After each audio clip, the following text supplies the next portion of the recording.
Welcome to Self-Worth Club, the podcast designed to help you embrace your inner courage and unleash limitless potential. I'm here to guide women like you in rising above self-doubt, cultivating unwavering self-belief, and fearlessly embracing change. Each episode provides you with tools and guidance for your journey towards empowerment and building a life you feel truly fulfilled by. So join me on this transformative path toward a life you adore, where belief in yourself opens doors to endless possibilities. Hello, welcome back to Self-Worth Club. I'm your host, Zoe. I hope you've had a great week. Today, we're going to dive right in and talk about finding your purpose. I think the notion of finding your purpose, finding your passion, what you're meant to do here on this earth, is extremely misleading and overall ends up being really discouraging for most people. People who feel like they've been searching their whole lives for this answer, the almighty, elusive life purpose, and they just can't seem to find it. I believe that by developing your passions, that will lead you towards what you feel is your life's purpose and what feels fulfilling to you. I also believe that we have many different paths in life and therefore many different purposes that we can fulfill. And to that note, I think that there might be seasons for each one as well. We go through so many different seasons in our life. Well, is it crazy to think that we might have different roles to fill within each, different purposes to fulfill? Think about that. You could spend the first 10 years of your adult life doing something that completely lights you up, challenges you in all the right ways, makes you feel like you're out there fulfilling your purpose, but then year 11, life changes. Maybe you start a family and your priorities and perspectives shift too. It's completely reasonable to go back to the drawing board and find another passion or interest that you'd like to cultivate into a meaningful purpose for you and your life in that season. And a lot of the times, like when people think about life purpose, that's directly related to their career and what they're doing for a living. So I'll be drawing that line a lot. But too often I see people get caught up in a one-track mind. And I need to remind you right here, right now, this is so important.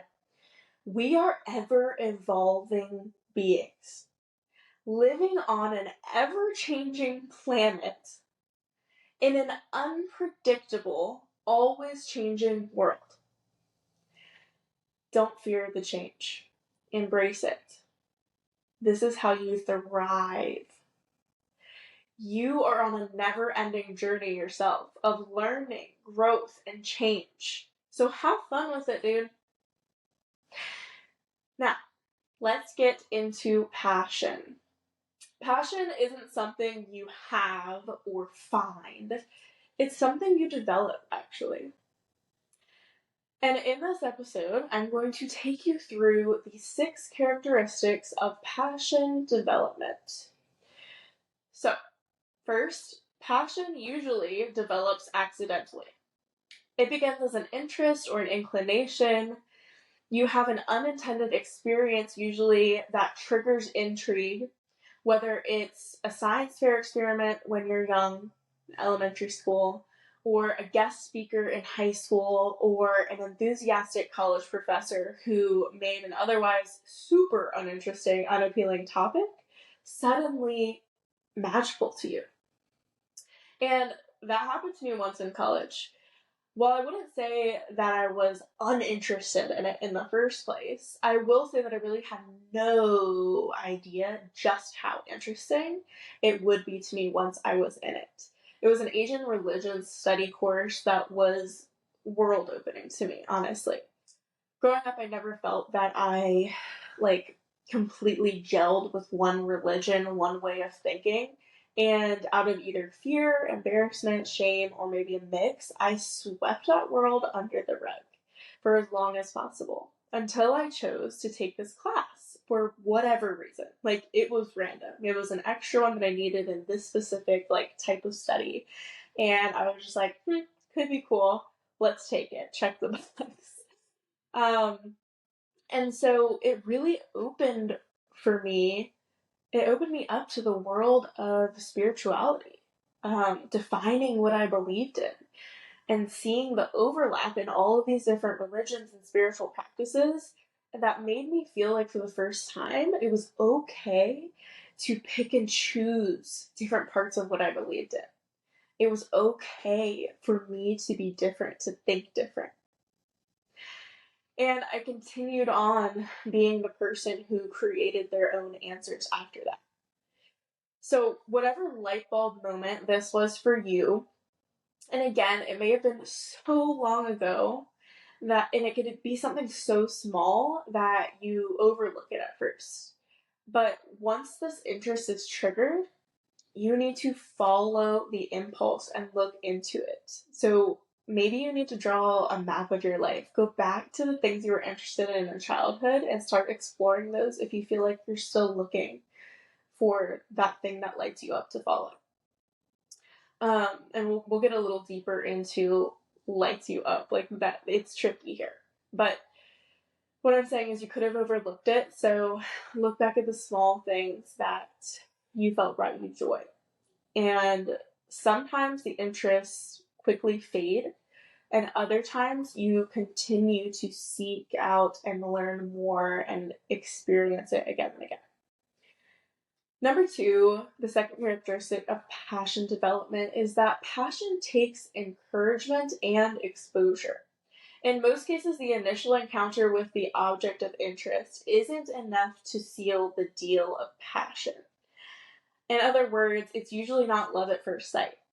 It typically takes multiple events and experiences that re-trigger your interest over time. So, having a mentor or coach or parent when you're young, encouraging that further exploration and future exposure is often the catalyst for people that's needed to anchor that stronger interest in the topic. As a coach, this is something that I dive deep into with my clients, and I'm really able to study their answers and even their body language as we talk about their past experiences, current goals, and future wants, so I can help them identify what they're truly interested in and what might be just a hobby or even a want that society has put into their head, which is very common. You'd be surprised how many times I find someone who says they want one thing, and then we uncover that's actually something they think they should want, not what they actually want. It's wild. And, you know, with that, with like having gone with an interest that doesn't actually align with your core values and principles, it's tough. It's tough figuring that out, and really like having that self exploration to figure out how you truly feel and what you truly want. But you have to go for it. You have to dive in. I know it can be scary to like look back at your life and try to figure this out, or maybe you fear like, what if I am doing the wrong thing?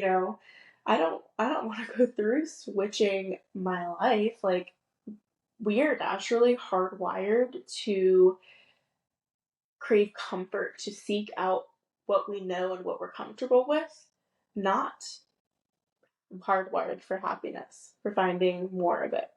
And that's a crazy realization. You're responsible for that. You've got to take control over your life and more ownership over knowing yourself and what you want so you can go after it and not just be another cog in the machine. You're listening to this podcast, so I know that's not who you want to be. All right, principle 3, and it's a kicker. Passion isn't always enjoyable. So, passion does begin by following interests that are intrinsically enjoyable, and you continue to follow interests because you enjoy what you're doing. However, as your interests begin to develop into a passion, you get more involved and it becomes more challenging. So there might even be aspects of the activity that you don't like or that feel like a chore, but as the level of passion develops, the benefits start to outweigh the costs. So, something to keep in mind on your journey. And principle 4, passion doesn't require talent or skill. Am I blowing your mind right now? At first, by definition, um, by definition, when we're first beginning anything, it starts out as something we're not good at, right? And this is the part that I think throws a lot of people off and keeps you in that never-ending search for your passion and your purpose, feeling like you haven't found it. Passion has to start with play, a willingness to explore for curiosity's sake and not for the reward of being good at it. And that's tough. This is one of the things that holds people back from developing their passions. They're unwilling to do something they're bad at, and more so to keep at it. Even in the situations where some level of natural ability might be required, true skill and talent are developed over time. So take your time and dive in if you find something interesting. Don't be afraid to work for it, and don't expect it to just fall from the sky into your lap. And that brings me to principle 5. Passion takes practice. In order for proficiency to develop, which invites a deeper level of exploration and further develops that passion, time and effort have to be applied. For an interest to develop into a passion, the knowledge or activity have to become second nature to you. A skill or expertise has to be developed. So this ability allows the activity to reach a higher level of enjoyment when it leads to a state of flow. And in order to reach this level of mastery, it takes deliberate practice, not simply exposure or repetition, but commitment to really improving through hours a day spent dedicated to the endeavor. Think about learning to ride a skateboard, play a sport, or play an instrument. That shit was frustrating with a capital F in the beginning, right? You fell, you scraped up your knees, your elbows, you probably made your parents' ears bleed with that instrument. But as you began to see those sparks of joy and improvement in yourself in that craft, you wanted to keep practicing, right? Just because you're older now doesn't mean that you're going to be great at every new thing you try. It doesn't mean that you should lose that curiosity or that willingness to explore and get better and be bad in the beginning. It's needed for your entire life. And just because you might not have a natural talent for something doesn't mean that your passion, that can't be your passion, turned into your purpose. I hope you get my flow. You cultivate your passion, and that helps you find your purpose. So last but not least, number 6, purpose amplifies passion. When passion is directed towards a higher purpose, a higher level of meaning and fulfillment can be achieved for you. Purpose is the conviction that no matter what you're doing matters, because it's integrally connected to the well-being of other people. You're doing something that supports other people, that helps them thrive, grow, find an answer to a question they have, and that helps you find that fulfillment. When you can see the impact your passionate efforts make, you feel even more strongly about what you do, and it just helps fuel that. And this is how you build your passion and cultivate your purpose.